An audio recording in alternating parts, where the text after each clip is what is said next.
الحمد لله رب العالمين والصلاة والسلام على أشرف المرسلين وعلى آله وأصحابه أجمعين وبعد. Très chers frères et sœurs, nous sommes aujourd'hui dans la troisième journée du mois de Dhul Qi'dah 1434, c'est-à-dire le 9 septembre 2013. Le mois de Dhul Qi'dah fait partie des mois sacrés de l'année musulmane. Et durant les mois sacrés, Allah Ta'ala nous dit فَلَا تَظْلِمُوا فِيهِنَّ أَنفُسَكُمْ. Ne vous faites pas du tort durant ces mois-ci. من المعلوم أن الظلم للنفس محرم في جميع الأوقات. Et tout le monde sait qu'il est interdit de se faire du tort à soi-même, c'est-à-dire de désobéir à Allah Azza wa Jal n'importe quand. Le fait qu'Allah Ta'ala précise cet acte-là durant ces 4 mois indique qu'il a des répercussions différentes et que celui qui se fait du tort à lui-même durant les mois sacrés verra sa punition décuplée et multipliée.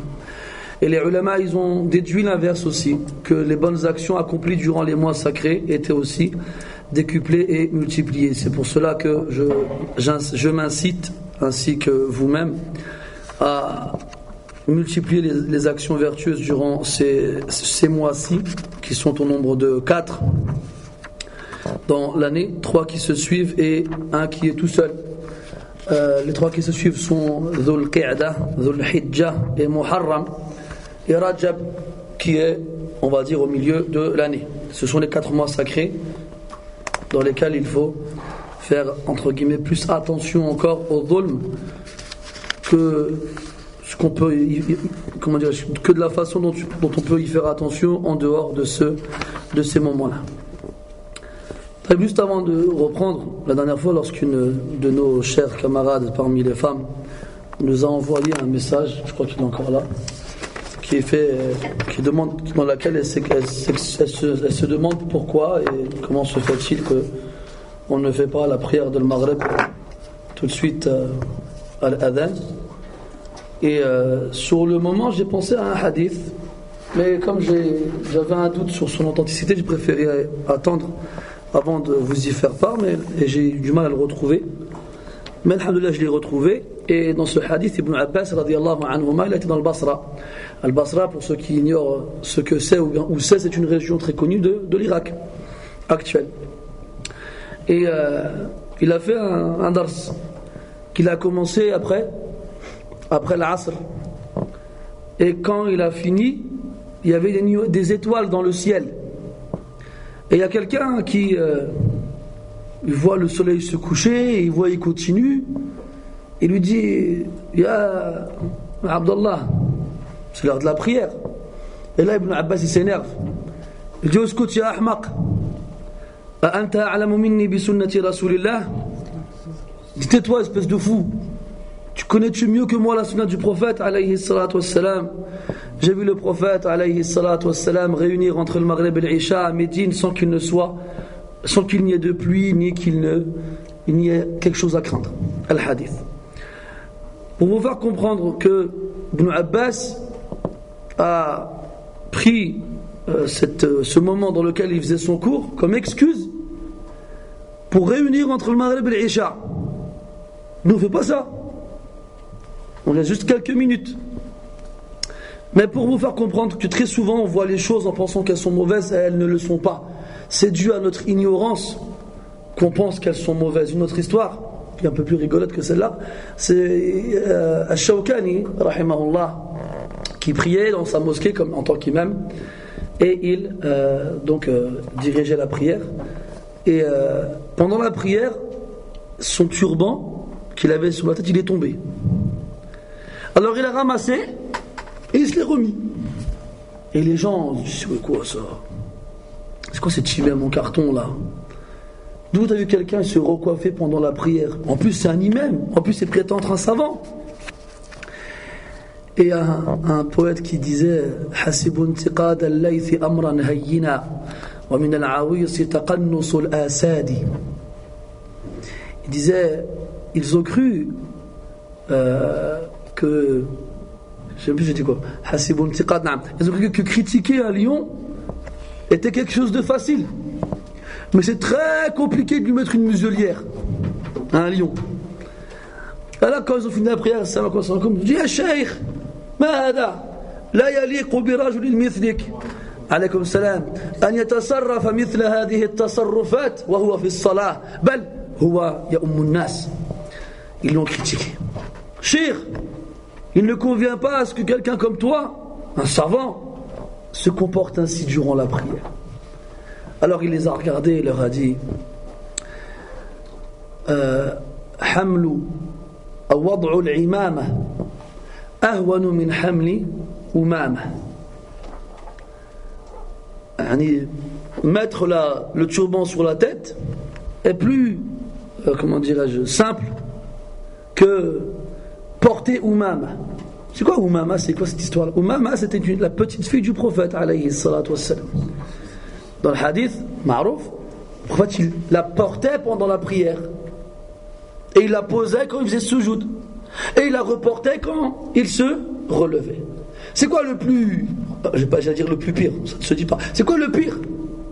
Prendre sa imama, la mettre une fois et intaha al-amr, ou bien porter un enfant une fois, le reposer une seconde fois, le reporter une troisième fois, il a akhiri. C'est quoi l'erreur? Elle est où ici? L'erreur, elle est dans l'ignorance des gens qui, avec leur faible et leur maigre bagage, pensent que ce qu'ils ne connaissent pas est forcément faux. Donc il faut premièrement avoir une bonne opinion de nos professeurs. Et si on accorde une importance particulière à la prière, qu'on se dise que les autres musulmans en font autant. Tu veux faire la prière à l'heure? Nous aussi on veut faire la prière à l'heure. Cependant, notre vision et notre compréhension de l'heure de la prière, elle est plus large que la tienne, walhamdulillah. Et celui qui est dans l'erreur entre toi et moi, c'est toi, c'est pas moi. Ala kulli hal, c'était une petite parenthèse, comme ils disent en charentaise. Et nous allons reprendre où nous nous sommes arrêtés. J'aurais pu rajouter qu'avec un pain en merguez, mais je préférais parler. قال المؤلف رحمه الله فإذا قيل لك ما الأصول الثلاثة التي يجب على الإنسان معرفتها فقل معرفة العبد ربه ودينه ونبيه محمدا صلى الله عليه وسلم. Le mu'allif rahimahullah, à partir d'ici, donc après avoir conclu les deux sous-chapitres qui font office d'introduction au livre, il rentre dans le vif du sujet. Et le mu'allif rahimahullah ta'ala, on constate qu'il exprime ce qu'il a envie de dire sous forme de questions et de réponses. Il dit rahimahullah فَإِذَا قِيلَ لَكَ, si on te dit ما الأصول الثلاثة التي يجب على الإنسان معرفتها, quels sont les trois fondements, les trois bases qu'il incombe à l'être humain de connaître? Et si le mu'allif rahimahullah il a choisi la forme de question-réponse pour expliquer, pour instruire celui qui s'apprête à lire son livre, c'est parce que c'est un moyen qui permet à l'interlocuteur de mieux retenir l'information qu'on lui transmet.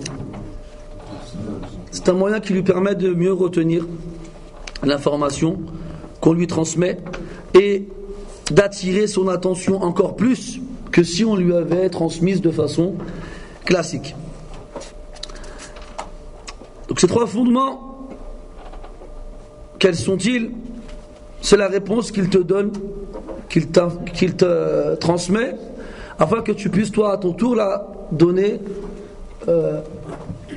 au cas où on te pose la question. Et le fait qu'ils disent فَإِذَا قِيلَ لَكَ, si on te dit, ou bien lorsqu'on te dit. Et on avait dit que la mas'ala était un sujet traité à partir d'une question posée. Al-mas'ala, mathalan, je suis en voyage, je me fais arrêter par des brigands, ils me volent mes vêtements, je suis pas capable de couvrir ma nudité pour la prière. Est-ce que je prie ou bien est-ce que j'attends d'avoir des vêtements et quitte à faire sortir l'heure de ça, la prière de son heure? Ça c'est une mas'ala. Parce qu'à partir de cette question-là, les savants ils vont débattre, ils vont traiter la question. Donc, c'est ça le principe de la mas'ala. Et il te donne la réponse. Donc si quelqu'un te pose cette question, voici la réponse à lui donner. Faqul, dit alors, ma'rifatul abdi rabbahu. Et rabbahu il est mansoub bi'amali al-idafa. Bi'amali al-idafa. Ma'rifatul abdi rabbahu. Il est mansoub ala kulli hal. Wa dinahu wa nabiyahu Muhammadan sallallahu alayhi wa sallam. C'est la connaissance du serviteur de son Seigneur, de sa religion et de son prophète Muhammad sallallahu alayhi wa sallam. Et ces trois choses que le croyant se doit de connaître sont les questions qui lui seront posées dans sa tombe. Et celui qui connaît ces questions et qui les connaît et qui connaît les réponses avec les preuves qui les accompagnent, on va dire a plus de chances d'être raffermi au moment où il sera interrogé dans sa tombe, lorsqu'il sera enterré. Pourquoi ? Parce que chacune de ces réponses est accompagnée des preuves qui la justifient. On connaît le hadith qui nous raconte l'état de la personne qui, lorsqu'elle se fait interroger dans sa tombe, se met à hurler et il dit « Sami'tu an-nasa yaquluna shay'an faqultu » J'ai entendu les gens dire une chose, alors je l'ai répété. Ce qui nous fait comprendre, comme certains savants l'ont précisé, que dans ces questions-là, le fait de connaître les réponses seulement après l'avoir entendu de la part des autres n'est pas suffisant.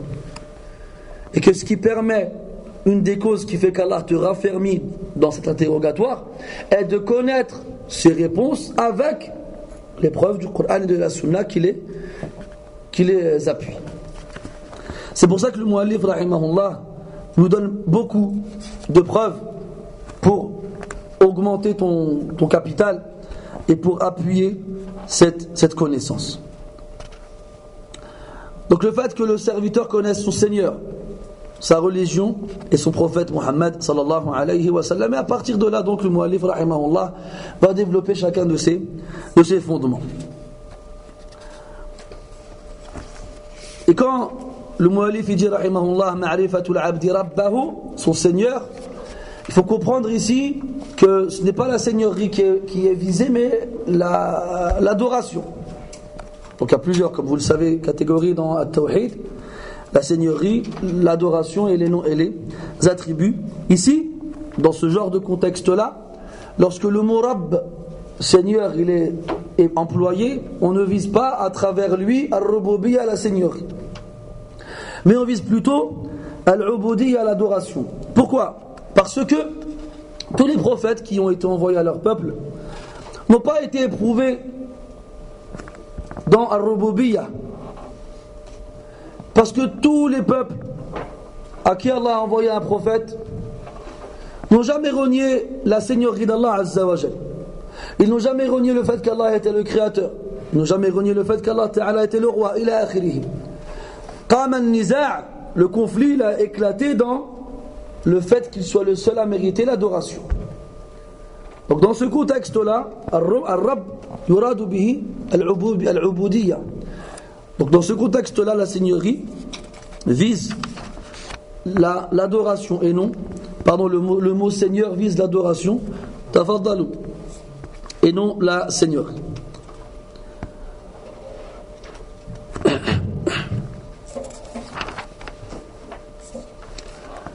Après, le muallif dit rahimahullah, فإذا قيل لك من ربك فقل ربي الله الذي رباني وربى جميع العالمين بنعمه وهو معبودي ليس لي معبود سواه والدليل قوله تعالى الحمد لله رب العالمين وكل ما سوى الله عالم وأنا واحد من ذلك العالم. Encore le muallif rahimahullah choisit la forme interrogative pour enseigner. Donc subhanallah, celui qui arrive correctement à lire et à comprendre cette missive, ce petit livre, en plus d'apprendre ce qu'il contient comme information capitale et importante, il apprend même à enseigner. Et il tire et profit et déduit de la façon dont l'auteur s'adresse au lecteur des leçons lui permettant à sa place, à son tour, de savoir comment s'adresser aux élèves qu'il aura face à lui. Donc ici on a dit, là on passe au premier des trois. In qila lak, si on te dit qui est ton Seigneur, réponds Rabbi Allah, mon Seigneur est Allah alladhi rabbani. Donc le verbe rabba, il contient plusieurs sens. Et le sens qui est voulu ici entre guillemets, c'est l'éducation. Mais quand on dit éducation, il ne faut pas le comprendre comme toi tu le comprendrais quand tu veux éduquer un enfant par exemple. Non. Le sens voulu ici dans l'éducation, c'est-à-dire donner à celui qu'on prend sous son aile les moyens d'évoluer, de monter vers la perfection, vers le meilleur état possible. Le meilleur état possible. Donc Allah tabaraka wa ta'ala est celui qui a donné aux créatures tous les moyens leur permettant d'atteindre leur summum, le sommet, le paroxysme de leur évolution. Et Allah subhanahu wa ta'ala, pour cela, il a donné à l'être humain et à toutes les créatures tout ce dont ils ont besoin. Mais le bienfait le plus énorme, le plus grandiose qu'Allah ta'ala a donné aux serviteurs pour qu'ils atteignent justement al-kamal, la perfection, c'est le fait qu'il leur a envoyé des messagers. Pourquoi ? Pour que ces messagers leur enseignent aux gens, leur montrent le droit chemin, leur montrent comment se rapprocher d'Allah subhanahu wa ta'ala. Et ceci est sans aucun doute le plus grand des bienfaits qu'Allah subhanahu wa ta'ala a donné à ses serviteurs. Et c'est aussi le plus grand des moyens qui permet justement à l'être humain d'atteindre al-kamal, la perfection. Et quand je dis la perfection, n'allez pas comprendre le sens premier du mot en français, parce que comme ils disent, personne n'est parfait. Al-kamal, ça vient du verbe kamula, qui veut dire compléter. C'est-à-dire que l'être humain, le croyant, il atteint la complétude, ou bien on dit comme ça, le fait d'être complet dans son aql, il existe, dans son aql, dans sa raison, dans son fikr, dans sa réflexion, dans son fahm, dans sa compréhension, dans son iman avant toute chose, dans sa foi, dans ses a'mal, dans ses façons d'agir, il a akhirihi. Donc, Rabbani, moi, wa rabba jami' al-alami, bini'amihi ou bini'amatihi, bini'amihi.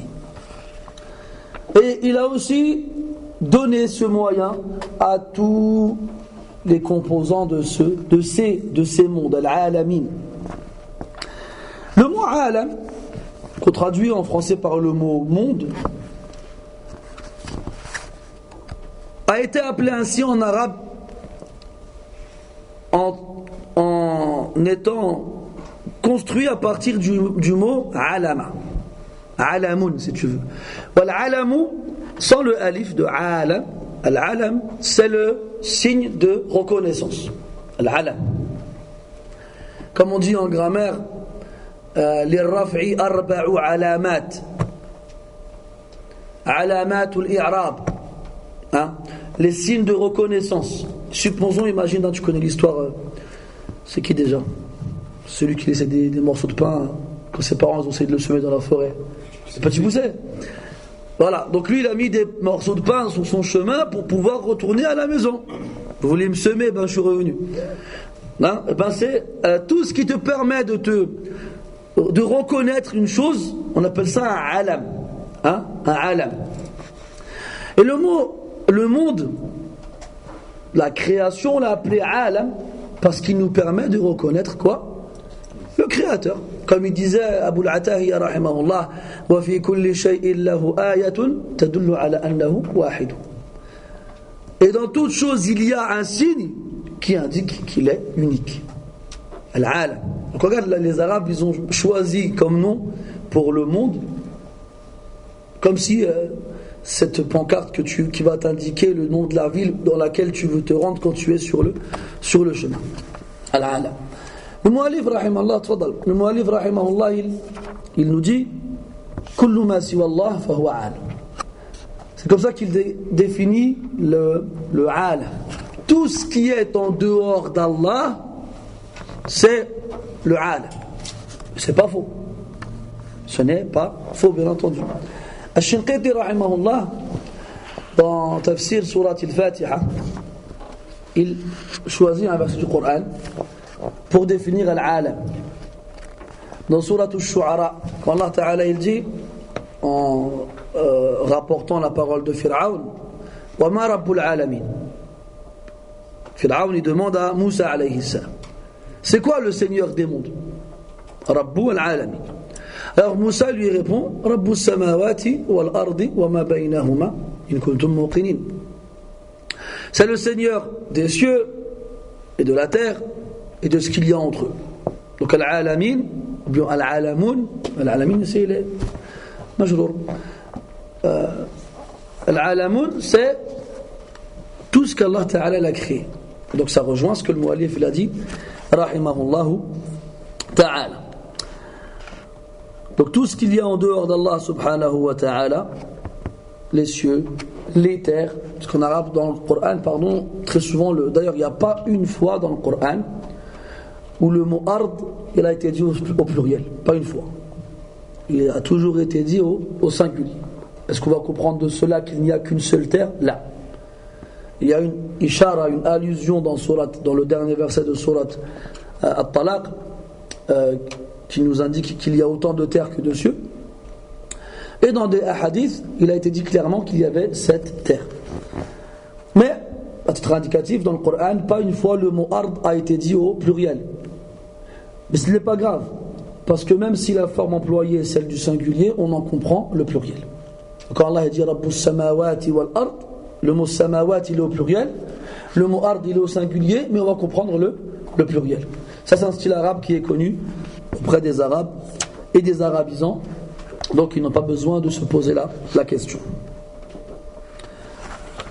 Ensuite, le Mu'allif rahimahullah, il y en a dalil de cette information qu'il vient de nous donner. Enfin, avant d'arriver au dalil, il dit wa huwa ma'boudi wa laysa li ma'boudun siwa. Donc le ma'boud, c'est celui qui est adoré. El ma'boud tire son origine du mot ma'louh, du verbe aliha. Alihahu, idha alihahu. Wal walahu, c'est un nom qu'on donne au plus haut degré de l'amour. Les Arabes nomment l'amour différemment en fonction de son degré.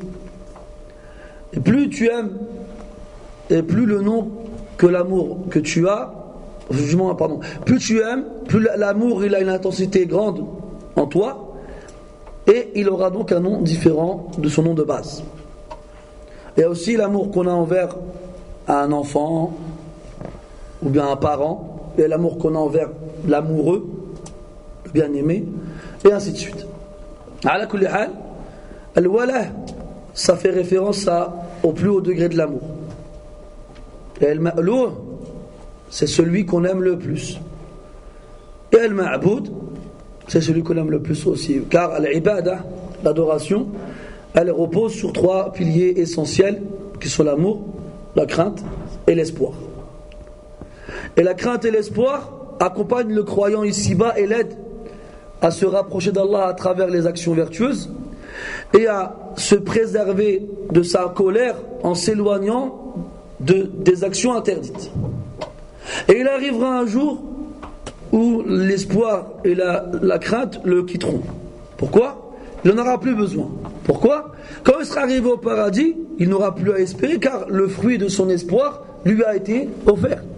C'est le paradis, la récompense, la satisfaction d'Allah Ta'ala, sa miséricorde, et ainsi de suite. Quant à la crainte, à la peur, elle aussi, lorsqu'il sera préservé du châtiment d'Allah et de sa colère, il n'aura plus à avoir peur. فَلَا خَوْفٌ عَلَيْهِمْ وَلَا هُمْ يَحْزَنُونَ. Quant à l'amour, c'est ce qui accompagne le croyant ici-bas. et dans l'au-delà, et même dans le paradis.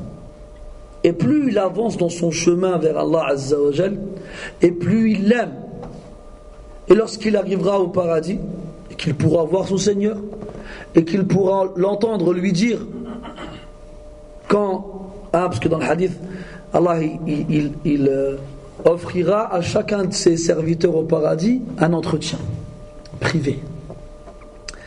Et lui dira, tu te rappelles ce que tu as fait tel jour et tel jour? Il lui rappellera certaines de ses glissades. Et le serviteur, il aura peur et dit, Allah, alam taghfirli, ne m'as-tu pas pardonné? Allah lui dira, bimaghfirati balagta manzilataka hadih. C'est par mon pardon que tu es là. Bien sûr que je t'ai pardonné. Mais il te le dira comme ça, pour rigoler avec toi. Pour plaisanter avec toi. Ala kulli hal. Et quand tu verras comment Allah Ta'ala il discutera avec toi et qu'il te mettra à l'aise, ben ton amour ne cessera d'augmenter pour lui. Donc l'amour c'est le pilier principal de l'ibad. C'est pour ça que Al-Ma'boud est appelé ainsi, parce que Al-Ma'boud vient de l'Wala, et l'Wala c'est, comme on l'a dit, l'amour. Walaysa li ma'boudun siwahu, et je n'ai pas de ma'boud en dehors de lui. Pourquoi? Parce que le ma'boud aussi est celui qui a créé, le roi et le possesseur de toutes choses. D'où le lien entre Tawhid al-Rububiyya et Tawhid al-Uluhiyya. Et je ne peux pas avoir d'autre ma'boud, vu que le seul qui a créé c'est Allah, vu que le seul roi c'est Allah, vu que le seul donateur c'est Allah. Comment est-ce que je pourrais adorer autre que lui? وَالدَّلِيلُ قَوْلُهُ تَعَالَى الْحَمْدُ لِلَّهِ رَبِّ الْعَالَمِينَ. Ça, tu vois la force, la grandeur de la compréhension, de l'intelligence de l'auteur, lorsqu'il te donne comme preuve des versets auxquels toi tu n'aurais jamais pensé. Et pourtant tu les connais. Qui va chercher comme dalil? Tiens, enlève, imagine que tu n'as jamais lu le texte. Je te dis, c'est quoi le dalil? Qu'Allah Ta'ala c'est ton Seigneur, et celui qui est le Seigneur de toutes les créatures, et qu'il est le seul à mériter l'adoration. Alors tu vas chercher, tu te dis, écoute, moi je ne connais pas le Coran. Khayr, tu connais combien de surah? Tu connais 2 Hizbi Allah. Tu connais le Fatiha? Ah oui. Ben regarde dans le Fatiha. Dans le Fatiha. On va réfléchir comme ça. Ça ne va pas lui venir à l'esprit comme ça. Alhamdulillahi Rabbil Alamin. Alhamdou, al ici, il englobe toutes les natures, les formes de l'hamd, qui est la louange, traduction. Et al-hamd consiste à complimenter, à mettre en évidence les qualités de celui dont on fait les compliments, en l'aimant et en le glorifiant. Complimenter quelqu'un en mettant en évidence ses qualités sans l'aimer, c'est pas du hamd, c'est du madh. Et quand ils traduisent le madh, ils disent les éloges. Et la différence en français entre éloge et louange, elle est quasiment inexistante. Alors qu'en arabe, la différence entre le hamdou et al madhou, elle est grandiose. C'est quoi? C'est que je te complimente pour un intérêt quelconque, sans t'aimer, c'est du madh. Je te complimente sans aucun intérêt, seulement parce que je t'aime, c'est du hamd.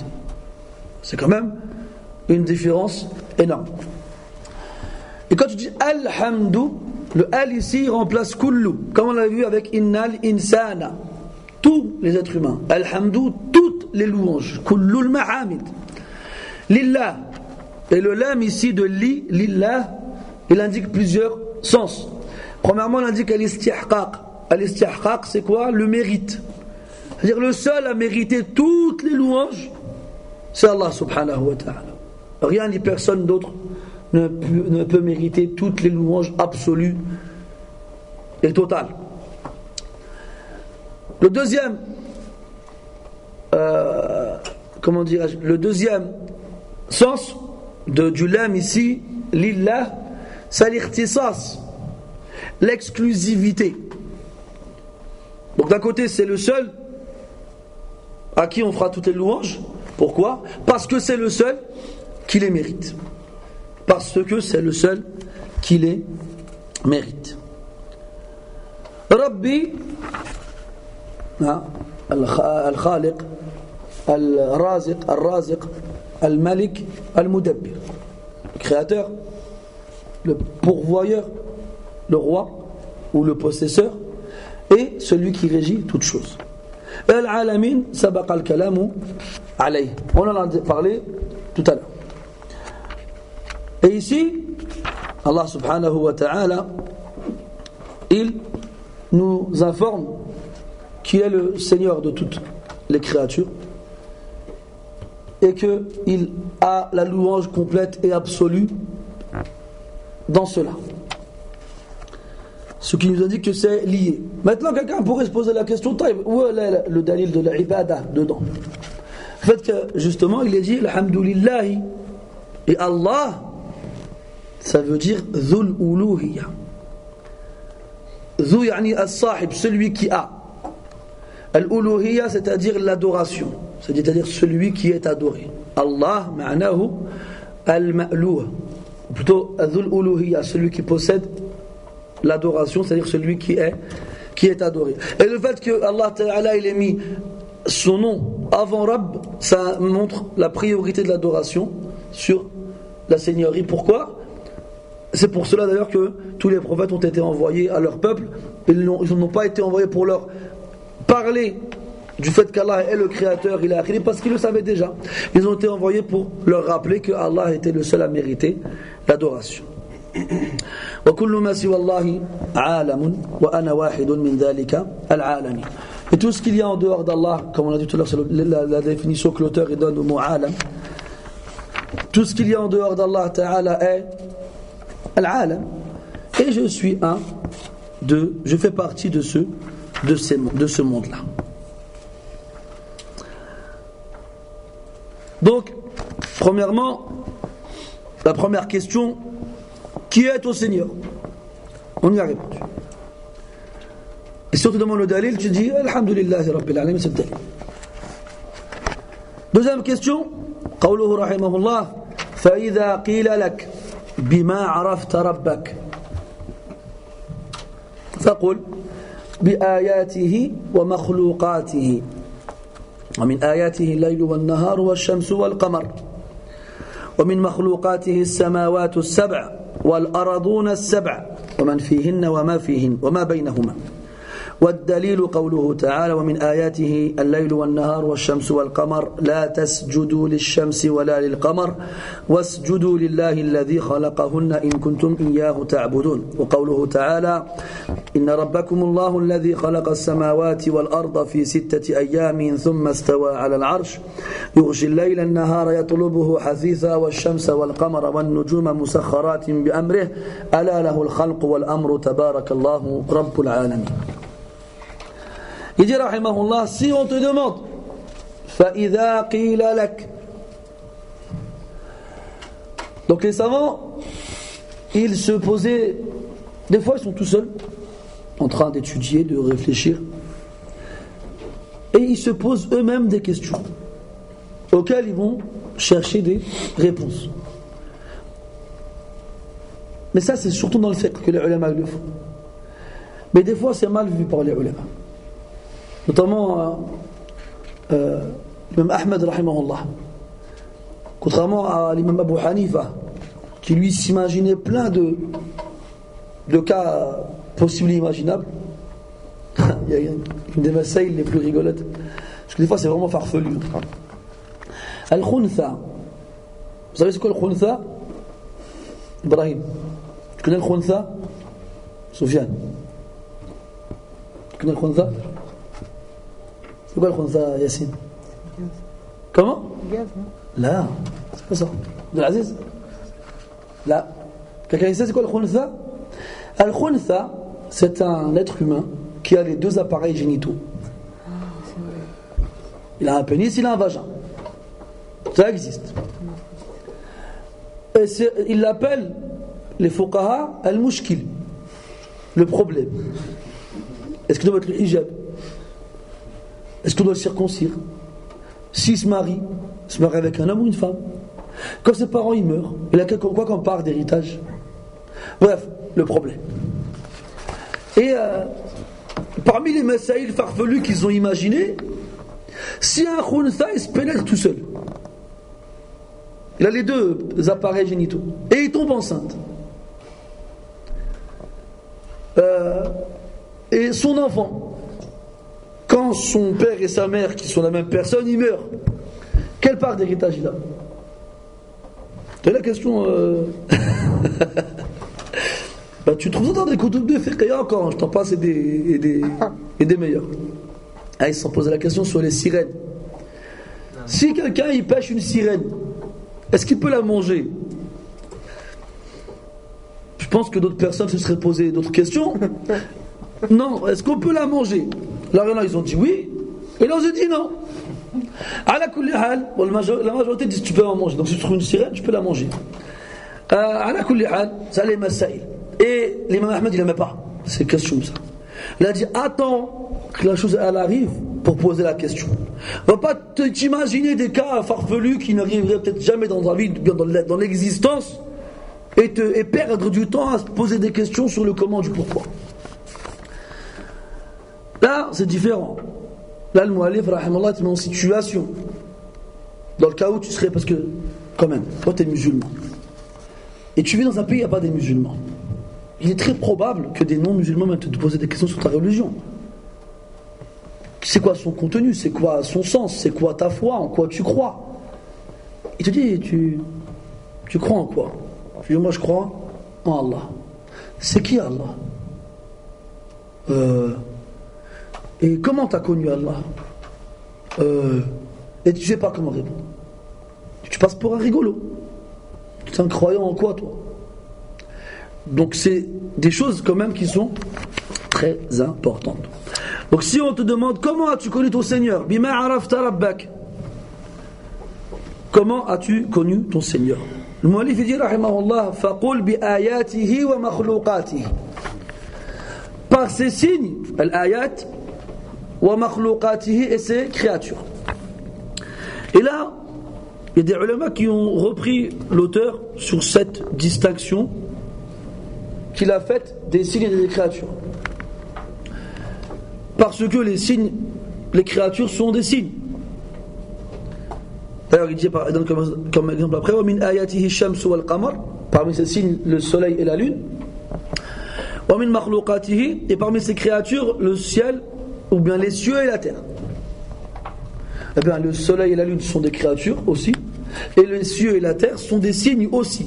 Donc pourquoi alors est-ce qu'il a établi une distinction dans l'appellation? Les ulama ont expliqué en disant que la créature à laquelle l'être humain il est habitué, qui voit toujours, qui ne change jamais, eh bien il perd la perception que c'est un signe indiquant la grandeur d'Allah subhanahu wa ta'ala. Tous les jours le ciel il est là, et tous les jours il est pareil. Tous les jours la terre elle est là, et tous les jours elle est pareille. Et bien à force tu ne l'aperçois plus comme étant un signe. Alors que le soleil il se lève, il traverse le ciel, il se couche, des fois il y a des éclipses. Donc il y a des changements dans ces créatures-là qui indiquent qu'il y a quelqu'un derrière qui lui ordonne de se lever, qui lui ordonne de se coucher, qui lui ordonne de s'éclipser, qui lui ordonne de frapper, ou non. Donc le changement dans les créatures indique la présence de quelqu'un qui régit et qui ordonne. C'est donc un signe du Seigneur. Alors qu'une créature qui est stable, qui ne change jamais, qui ne bouge jamais, nous, en tant que croyants, quelqu'un d'aql, quelqu'un d'intelligent, il saura qu'il y a quelqu'un qui l'a créé aussi, il n'y a pas de problème. C'est comme j'ai vu pas longtemps quelqu'un qui avait mis 4 images. J'ai vu? Il y a une balle de foot et la terre. Il disait un exemple de la stupidité de l'athée. Il reconnaît que celle-ci, cette balle-là, elle a un créateur, mais pas l'autre. Non, ça c'est venu par hasard. Ensuite, tu mets un moteur de voiture et à côté tu mets un cœur d'être humain. Et il reconnaît que ce moteur-là, il a un concepteur, mais pas l'autre. Tu vois le rabat, la stupidité, la sottise. Eh bien, quand le signe il est stable, la créature elle est stable et puis elle ne change pas, les gens ils perdent cette perception-là. Comme disent les Arabes, kathratul misas yumitul ihsas. Quand je te ramène de la soie pour la première fois et que tu le touches, Le contact, il est nouveau, il est particulier. Tu sens la différence avec le reste. Mais à force de toucher de la soie, jour après jour, ben cette sensation que tu as ressentie la première fois, tu la perds. Kathratul misas, trop touché, yumitul ihsas, fait perdre les sensations. Eh ben tu vois le ciel et la terre, yawm ba'da yawm, ça y est, tu oublies. Amma harakat al-shams wa harakat al-qamar, comme Allah dit dans le Coran, ça vient.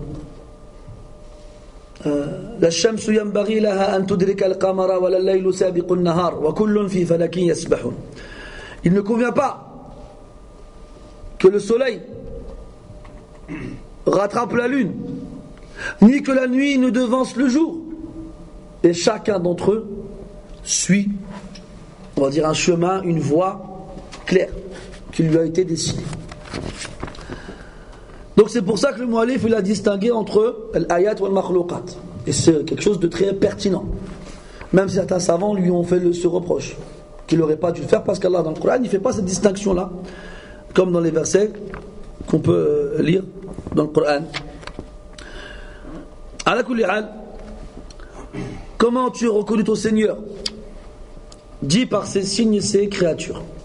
Parmi ces signes, le soleil et la lune, et la nuit et le jour.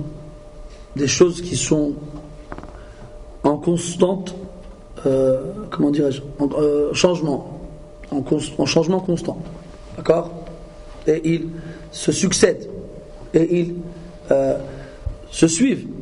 Comme Allah dit dans le Coran, قُلْ أَرَأَيْتُمْ إِنْ جَعَلَ اللَّهُ عَلَيْكُمُ اللَّيْلَ سَرْمَدًا إِلَى يَوْمِ الْقِيَامَةِ مَنْ إِلَهٌ غَيْرُ اللَّهِ يَأْتِيكُمْ بِضِيَاءٍ. Que pensez-vous si Allah avait fait que la nuit soit éternelle jusqu'au jour du jugement? Qui en dehors d'Allah pourrait vous ramener une lumière? Qui? Et l'inverse aussi. قُلْ أَرَأَيْتُمْ إِنْ جَعَلَ اللَّهُ عَلَيْكُمُ النَّهَارَ سَرْمَدًا إِلَى يَوْمِ الْقِيَامَةِ. Et si le jour il s'arrêtait jamais jusqu'au jour du jugement, qui pourrait ramener une nuit dans laquelle les gens pourraient se reposer en dehors d'Allah? Donc dans ces choses-là, il y a des signes pour ceux qui sont doués d'intelligence. Après, le mu'allif rahimahullah prouve cela en disant, quand on le prouve, donc après il dit وَمِنْ مَخْلُوقَاتِهِ عَفْوًا السَّمَاوَاتُ السَّبْعُ وَالْأَرَضُونَ السَّبْعَ. Et parmi ces créatures, les 7 cieux et les 7 terres. Donc on a dit 7 cieux, c'est dit de nombreuses fois dans le Coran. Allah a dit أَلَمْ تَرَوْا كَيْفَ خَلَقَ اللَّهُ سَبْعَ سَمَاوَاتٍ طِبَاقًا. Et les versets sont nombreux. Quant à la terre, on a expliqué qu'il n'y a pas un texte dans le Coran direct qui dit 7 terres. Si ce n'est l'allusion faite à la fin de Al-Talaq, quand Allah Ta'ala a dit وَالَّذِي خَلَقَ سَبْعَ سَمَاوَاتٍ وَمِنَ الْأَرْضِ مِثْلَهُنْ. C'est celui qui a créé 7 cieux et de la terre leur équivalent. Même si les ulama ils ont un kalam dans mithlahun. Vous n'allez pas croire que c'est aussi clair que ça peut. Enfin, clair, c'est clair. Que le sens qui vous vient à l'esprit est le seul possible. Oui, Yassine. Ça y est? Étoile. نعم السماوات السبع والأرضون السبع ومن فيهن وما بينهما. Et ceux qui s'y trouvent, et ça indique une généralité à laquelle échappe l'exception. Tout comme il y a des occupants sur terre, cette terre sur laquelle nous nous trouvons nous, il y a aussi des occupants dans chacune des autres terres. D'ailleurs dans le verset de Surat At-Talaq, il y a un tafsir d'Ibn Abbas. Quand tu le lis, tu dis ya. Tu te rappelles, je vais rigoler, excusez-moi. Tu te rappelles de la série télévisée Sliders? Les mondes parallèles. Hein? Les mondes parallèles. Et bien Ibn Abbas, il dit qu'il y a 7 terres équivalentes, pareilles, identiques, et dans chacune de ces terres, il y a un Adam, il y a un Nuh, il y a un Ibrahim, il y a toi, il y a moi. Tu te grattes la tête, tu te dis mais sérieux? Et il y a plein de versions différentes qui rapportent le même fait. Oui, Yassine. Est-ce que le fait qu'il ait dit ça tombe dans ce qu'on avait vu dans le hadith, qu'il ne peut pas avoir dit ça de lui-même? Non, ça peut être déduit de sa compréhension de mithlahun, justement. C'est la raïb quand même, non? Comment? La raïb. Oui, c'est un raïb, mais il a une ijara. Il y a une allusion. Cette allusion-là, elle est présente dans mithlahun. Qu'est-ce qu'on peut comprendre de mithlahun?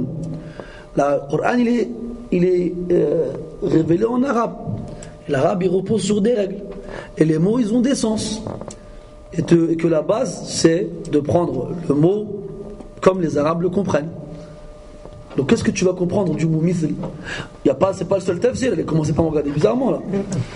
Hein, il y a d'autres tafsirs aussi. Mais ce tafsir-là, il existe. J'ai juste voulu vous rajouter un petit truc.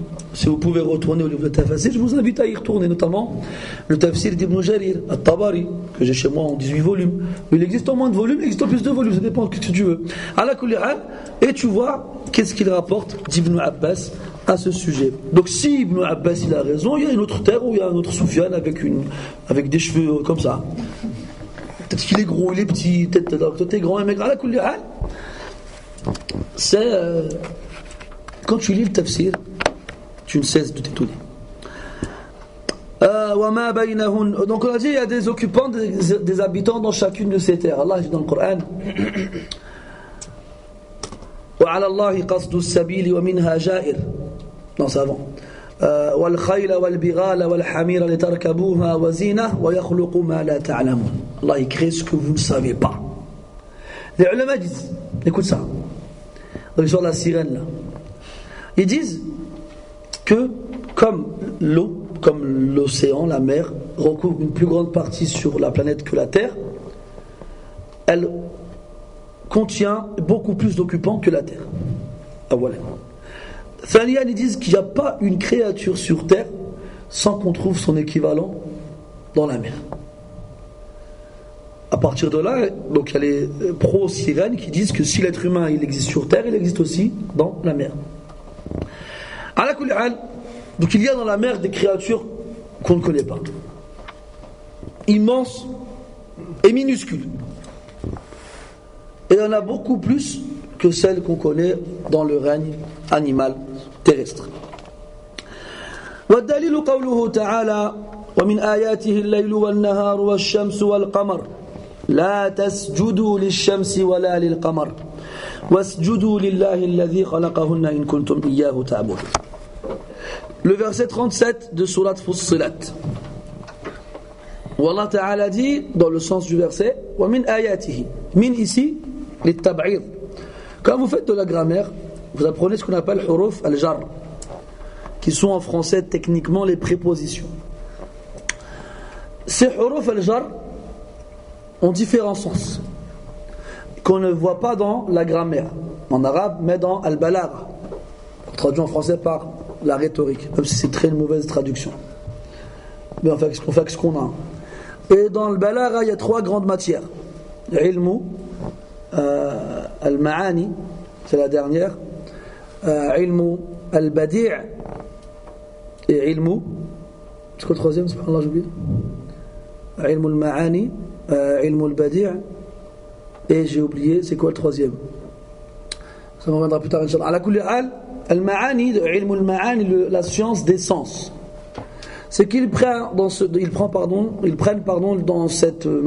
matière-là tous ces mots-là, les huruf, et même plus encore, et les sens qu'ils contiennent, et dans quel cas on doit les utiliser. Et là, c'est là que tu vois les grosses lacunes des francophones qui apprennent l'arabe. Et leur principale faute, c'est qu'ils construisent leurs phrases en arabe comme ils les construisent en français. Un exemple, en français, tu dis « je fais la prière ». Hein? Tu as beaucoup de débutants en arabe qui disent « af'alu as-salah ». On dit « je dis pas « af'alu as-salah », on dit « usalli » directement. Ala kulli hal, c'est un exemple parmi tant d'autres. Mais quand tu es un prof d'arabe et que tu corriges des phrases de débutants, tu vois beaucoup ça. Il construit une phrase en arabe comme il a construit en français, et c'est une grosse erreur. Les arabes, ils vont te lire, ils vont rien comprendre. Même si les mots que tu emploies, ils existent, la construction de la phrase, elle n'est pas correcte. Min, il a beaucoup de sens. parmi les sens de min, ce qu'on appelle at-tab'id. At-tab'id, ça veut dire partitionner. C'est-à-dire parmi, comme on dirait en français. Donc min ici, on le traduira par parmi. D'accord? Il peut avoir d'autres sens. Mais les sens les plus communs de cette préposition sont at-tab'id wa bayanul jins. La mise en évidence de la nature de la chose. Parmi ces signes, al-ayat, al-layl wa an-nahar, la nuit et le jour. Et Allah Ta'ala dans le Coran, il jure sur la nuit et le jour. Wash-shamsi wa duhaha, wal-qamari idha talaha, wan-nahari idha jallaha, wal-layli idha yaghshaha. Ou encore Kalla wal qamar wal layli idh adbar was subhi idha asfar. Ou encore Fala uqsimu bil shafaq wal layli wa ma wasaq. Ou encore Fala uqsimu bil khunnasi al jawari al kunnasi wal layli idha as'as was subhi idha tanaffas. J'ai déjà dit non. Ala kulli hal, dans le Coran, Allah Ta'ala jure beaucoup sur le jour et sur la nuit. Et il jure plus sur la nuit que sur le jour, et il jure encore plus sur la nuit que sur le reste. C'est pour ça qu'il a commencé par al-layl. Et dans le Coran, ce qu'on appelle al-taqdim ou al-ta'khir, il a une très grande importance. C'est-à-dire, ce qu'Allah Ta'ala a choisi de mettre en début et de mettre à la fin. Et s'il a commencé par al-layl, la nuit, c'est pour indiquer sa valeur particulière par rapport au reste. Wal-nahar, le jour. On a vu quand on a expliqué le sens de l'asr, pourquoi Allah il a juré sur l'asr. Et l'asr, c'est al-layl et al-nahar qui se succèdent. Comme il disait le poète, al-laylu fa'lam wal-naharu kilahuma anfasuna fihima tu'addu wa tuhsabu. La nuit, sache, ainsi que les jours, tous les deux, nos respirations, anfasuna fihima, dans le jour et la nuit, tu'addu wa tuhsabu. On les compte et on les écrit. Aussi Allah il écrit le nombre de fois où tu respires le jour et la nuit. Tu crois qu'il ne va pas écrire tes mensonges, tes trahisons, ton vol, ta perversion, ton mal? Haja. Wash-shamsu wal-qamar. Et en arabe, le mot shams il est au féminin. Et le mot qamar il est au masculin. Et le Mutanabbi disait وما التأنيث عيب لسن وما التأنيث عيب لاسم الشمس وما التأنيث للشمس عيب وما التأنيث زي تليفون الله يهديك وما التأنيث للشمس عيب وما التأذكير فخر لاسم الهلال ولو كنا النساء كمن فقدنا لفضلت النساء على الرجال. Les Arabes savaient comment séduire. C'est comme t'as vu les fakirs là qui font de la flûte et le serpent il sort et il bouge plus. Il voulait amadouer une femme. Il lui dit, le féminin dans le soleil n'est point un défaut pour le soleil. Tout comme le masculin dans la lune n'est pas une raison pour lui de se vanter. Et si les femmes étaient comme celles qu'on a perdues, eh bien les femmes auraient été au-dessus des hommes. C'est pas un hadith, hein. On a dit n'importe quoi des fois. Mais ce qui compte c'est que, surtout ici, et ce qui compte c'est que, là il s'adresse, il est en train de faire les éloges d'une femme qui est morte. Il dit voilà, si les femmes étaient comme celles qu'on a perdues, la fuddilat ar-rijal ala fuddilat an-nisa ala ar-rijal. Les femmes auraient été favorisées aux hommes. Oh. Mais c'est juste pour montrer, quand tu lis la poésie arabe, la littérature arabe, tu dis waouh, c'était vraiment des beaux parleurs. Ils n'ont rien à envier aux Don Juan et aux Don Quichotte et aux autres clochards de la sorte. Wash-shamsu wal-qamar, on en a parlé avec les makhlouqat. Après Allah il dit la tasjudu lish-shamsi wala lil-qamar.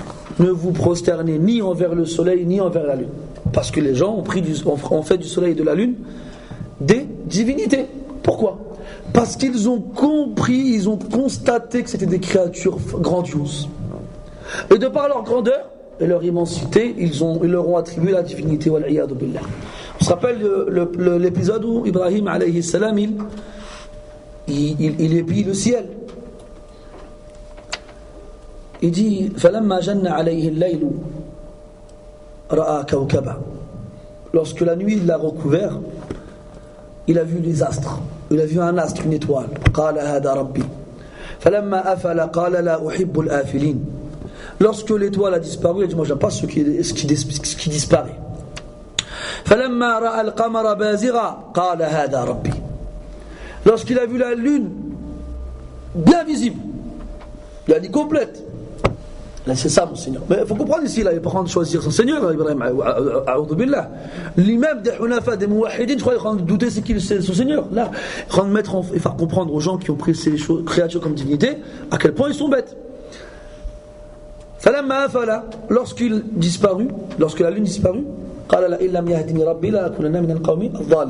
si mon Seigneur ne me guide pas, je ferai partie du groupe des égarés.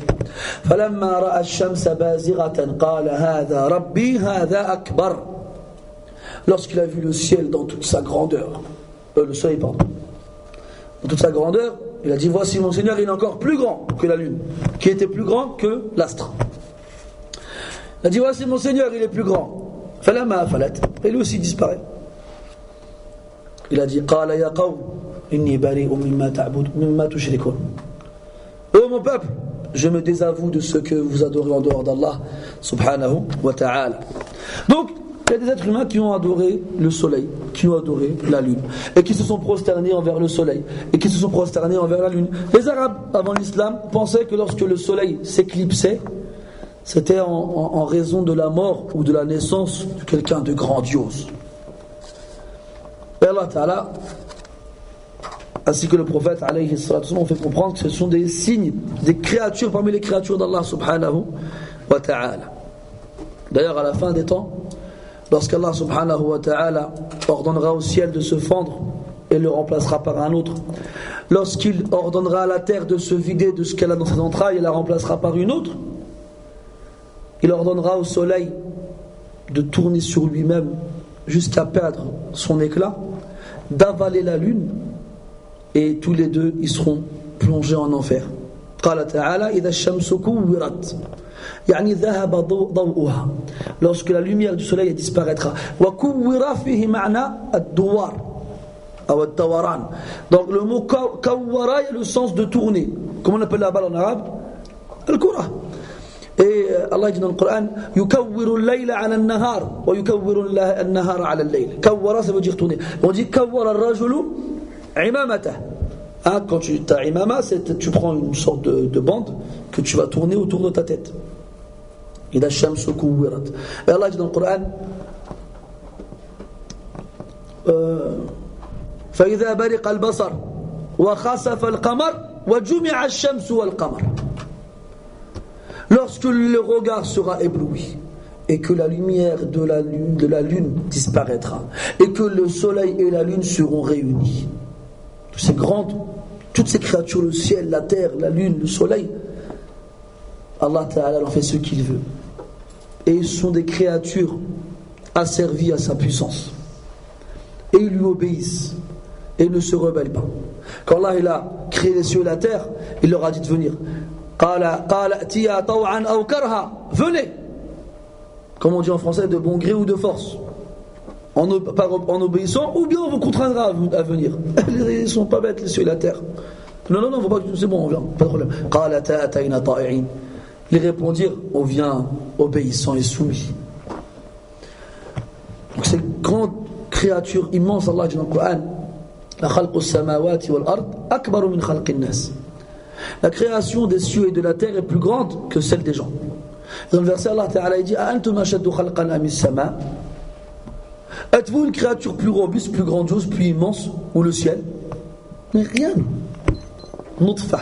Allah t'a créé à partir d'une goutte de sperme. C'est l'heure de le Maghreb là? C'est à quelle heure? Dans 10 minutes.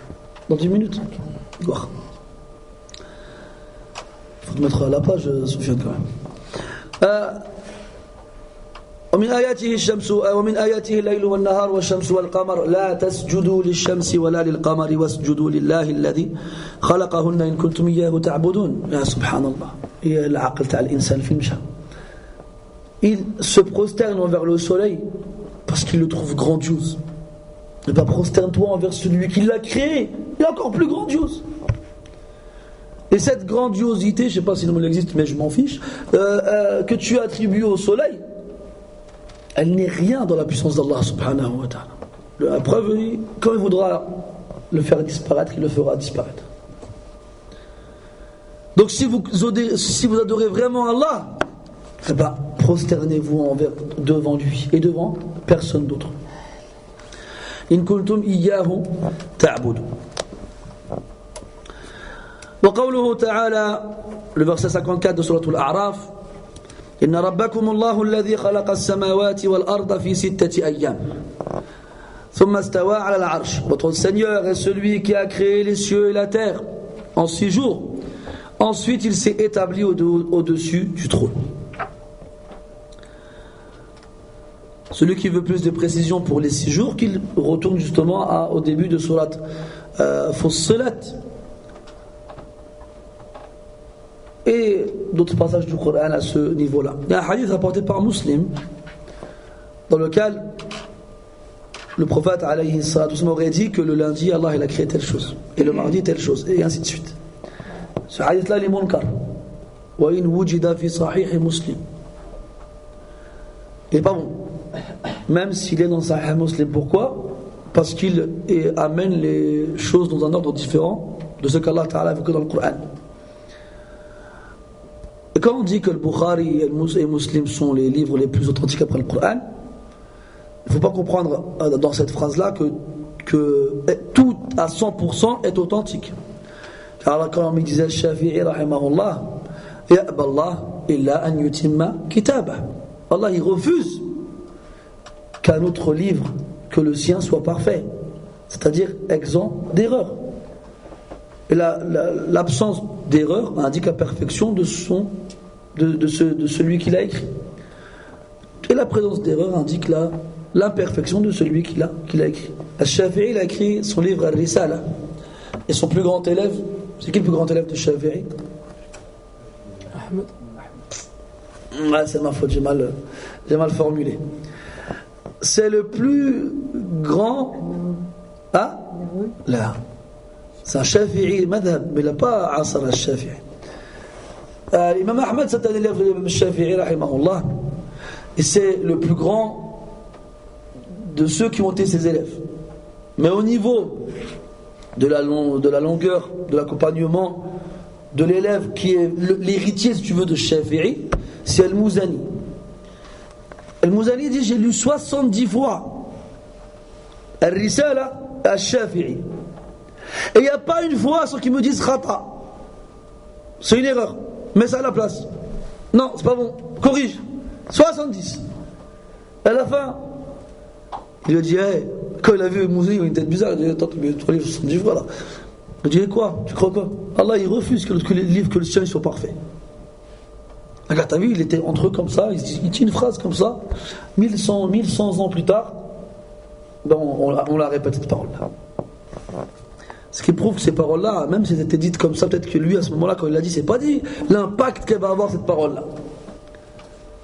Mais comme il reconnaît son imperfection, et qu'il reconnaît la perfection d'Allah, Allah, il a élevé, et il a élevé cette parole, jusqu'à ce qu'aujourd'hui encore, on la répète. Allah ya akhi. Et yaourt. Dis-toi que la place que tu as auprès d'Allah subhanahu wa ta'ala, elle est en fonction de celle que Allah il a chez toi. Et quand tu azam réellement Allah azza wa jal, quand tu le vénères et que tu le glorifies réellement dans tout ce que tu dis, eh bien, ces paroles, elles subsistent, même après ta mort. Pourquoi? Parce que tu les as dit pour Allah et en glorifiant Allah, en reconnaissant son immensité, sa grandeur et sa perfection. Et même quand tu parles comme ça, sans reconnaître quoi que ce soit, sans dire quoi que ce soit, sans penser à quoi que ce soit, tes paroles, elles font le même effet que la fumée. Hein? Elles s'élèvent dans le ciel en disparaissant petit à petit jusqu'à ne plus exister. Donc, en 6 jours. Ensuite, il s'est établi au-dessus de son trône. ثم استوى على العرش. Et un établissement réel. Allah Ta'ala est réellement au-dessus de son trône. Et toute personne qui vient attribuer à ce mot-là un autre sens aura premièrement contredit le caractère explicite du Coran. Deuxièmement, aura contredit le sens premier qui vient à l'esprit lorsqu'on lit le verset. Troisièmement, aura contredit le sens que les Arabes connaissent à ce mot. Quatrièmement, aura contredit la compréhension que les plus prédécesseurs et en tête de liste les compagnons ont eu de ce mot. Cinquièmement, aura attribué à Allah quelque chose qu'il ne s'est pas attribué et lui aura refusé quelque chose qu'il s'est attribué. Et la liste elle est longue. Et si Allah emploie le verbe istawa pour des créatures, eh bien, garde en tête le verset où Allah dit Laysa kamithlihi shay. Il n'y a rien comme Allah. Donc forcément, Allah Ta'ala le fera différemment de ce que toi tu peux savoir. Et les menteurs qui osent dire qu'Ibn Taymiyyah rahimahullah, lors d'un sermon du vendredi, a dit Allah descend au ciel de ce bas monde comme je descends de mon minbar. Et ils sont son minbar. Ce sont des menteurs. Et le menteur qui est à l'origine de ce mensonge, c'est Ibn Battuta, qui est le célèbre géographe marocain. Au Maroc, tous les aéroports, les ports, ils s'appellent Ibn Battuta. Ala kulli hal, al-kadhab, ce menteur, il a menti sur Ibn Taymiyyah rahimahullah. Pourquoi? Parce qu'il était ash'ari. Et les ash'ira et les mu'attila considèrent Ahlus Sunnah wal Jama'a comme étant des mujassima et des mushabbiha, c'est-à-dire ils disent des anthropomorphistes, c'est-à-dire anthropologues. Je me suis foutu un peu longtemps. Anthropomorphistes, c'est-à-dire qu'ils attribuent à Allah un corps. Et des comparants, hein, comme ça. C'est-à-dire qu'ils comparent Allah à sa créature. Et ils ne sont ni comme ci ni comme ça. Ala kulli hal, thumma istawa ala al-arsh. Ensuite Allah s'est établi au-dessus de son trône. Yurshi al-layla an-nahar, il recouvre la nuit du jour. Yurshi al-layla an-nahar. Et Rashiya, ou Arsha ici plus précisément, est un verbe qui a deux compléments. Arshahu, le recouvrir de, comme on dirait un enfant qui dort et qui n'a pas de couverture. Je dis je vais recouvrir mon enfant de la couverture. En arabe je dirais Arshaytuhu al-ghita. D'accord? Donc ici il y a deux compléments d'objets directs. Alors est-ce que c'est la nuit qui recouvre le jour, ou bien est-ce que c'est le jour qui recouvre la nuit? Allah dit quoi dans le Coran? وَجَعَلْنَا اللَّيْلَ ماذا؟ libasa. Libasa. La nuit c'est un vêtement. Et Allah Ta'ala, il recouvre avec la nuit la terre. C'est un vêtement pour la terre, pas pour le jour. Ala kulli hal, yurshi al-layla an-nahar. Yatlubuhu hafitha. Ils se demandent les uns après les autres. La nuit elle demande le jour, c'est-à-dire qu'elle vient après, et le jour il demande la nuit, c'est-à-dire qu'il vient après. Donc ils se succèdent. Subhanallah. Ils se succèdent. Wa-shamsa wal-qamara wan-nujum, et la nuit, le soleil, et la lune, et les étoiles, musakharatin bi amri. Musakhar, yani, comme on dit au Maroc, musakhar, on l'a envoyé faire une course. Traduction du bled. Mais dans le sens où on lui ordonne de faire quelque chose. On l'envoie. Sakharahu. Taskhir. Ça veut dire avoir sous son ordre. Avoir sous son joug. C'est-à-dire être sous mon autorité. Ça le sens sakhara. Allah dit dans le Coran الله الذي خلق السماوات والأرض وأنزل من السماء ماء فأخرج به من الثمرات رزقا لكم وسخر لكم الفلك لتجري في البحر بأمره وسخر لكم الأنهار وسخر لكم الشمس والقمر دائبين وسخر لكم الليل والنهار. À servir pour vous le bateau qui vogue sur la mer, assujetti.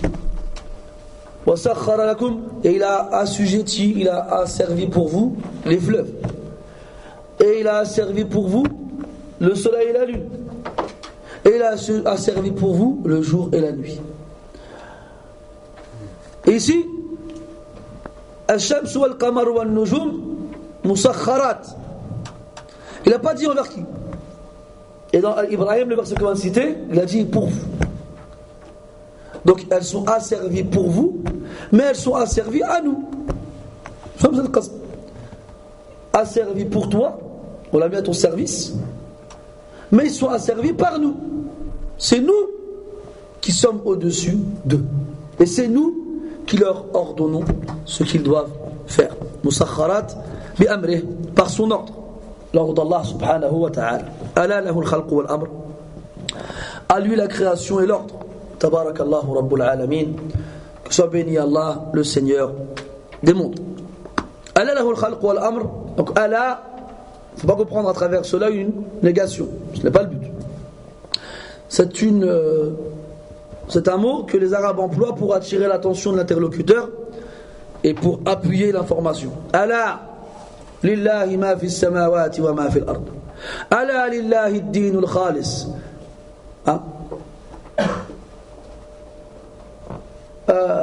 Allah. Et ici, Allah il nous dit à lui la création et l'ordre. Et quand lahu ici c'est le khabar. Et al-khalq c'est le mubtada al-awwal. Et l'amr c'est le mubtada al-thani. Et dans une phrase nominale, la base c'est que le mubtada soit mis avant le khabar. Et lorsqu'on inverse l'ordre comme le khabar avant le mubtada, c'est pour une raison. Et la raison, entre autres, c'est ce qu'on appelle al-hasr. Et al-hasr, c'est ithbatu hukm al-madhkour wa nafyuhu amma siwa. C'est-à-dire d'affirmer le jugement à ce qui est évoqué et d'exclure tout ce qui est en dehors de lui. C'est-à-dire que c'est que pour lui. C'est que pour lui. Et donc, c'est comme quand tu dis la ilaha illallah. On a la négation suivi l'affirmation. C'est ce qu'on appelle al-hasr. C'est que Allah qui est adoré. Autre moyen de faire le hasr, taqdimu ma haqquhu ta'khir, mettre en avant ce qui devrait être à la fin normalement. Autre moyen de faire le hasr, c'est mettre que dans une phrase nominale al-mubtada wal-khabar kilahuma ma'rifatan, ka qawli an-nabi sallallahu alayhi wa sallam ad-dinu an-nasiha ila akhirih. Et ici Allah Ta'ala il met waw al-khalq wal-amr, ce qui nous indique que l'amr wal-khalq mutaghayyiran. Allah il a séparé la création de l'ordre par le waw, ce qui nous indique que ce sont deux choses différentes. Et que l'ordre d'Allah il n'est pas quoi créé. D'accord? Et à partir de là les savants ont déduit que le Coran n'était pas créé. Ou plus précisément, avant cela, ils savaient que le Coran n'était pas créé, bien entendu, puisque c'est la parole d'Allah subhanahu wa ta'ala. Mais parmi les preuves qui permettent d'appuyer cela, ce verset. Pourquoi? Parce qu'Allah dit dans le Coran وَكَذَلِكَ أَوْحَيْنَا إِلَيْكَ رُوحًا مِنْ أَمْرِنَا. Et c'est ainsi que nous t'avons révélé un esprit de notre ordre. Donc le Coran fait partie de l'ordre d'Allah subhanahu wa ta'ala. Et l'ordre, il est différent, il est séparé de quoi? La création. Donc il n'est pas créé. En réponse à ceux qui disent que le Coran il est créé. Tabarakallahu Rabbu al-Alamin. Tu fais l'adhan, Yassine? On reprend après l'adhan. Taïb, on reprend où on s'est arrêté. عند قول المؤلف رحمه الله والرب هو المعبود. والرب هو المعبود. Là ça revient à ce qu'on a dit tout à l'heure, comme quoi dans certains cas, Rabb, on emploie le mot Rabb, yani le Seigneur, mais on vise à travers cela le ma'boud, c'est-à-dire l'adorer. Et on voit donc à travers ça le côté indissociable qu'il y a entre les deux mots. Et le rapport entre guillemets de cause à effet. Comme il est le créateur, alors il est celui qui est adoré. Comme on l'avait vu précédemment avec le verset de Suratul An'am, Dhalikumullahu Rabbukum la ilaha illa huwa khaliqu kulli shay'in fa'buduh. Voici Allah votre Seigneur, nul n'est digne d'être adoré en dehors de lui, le créateur de toutes choses, alors adorez-le.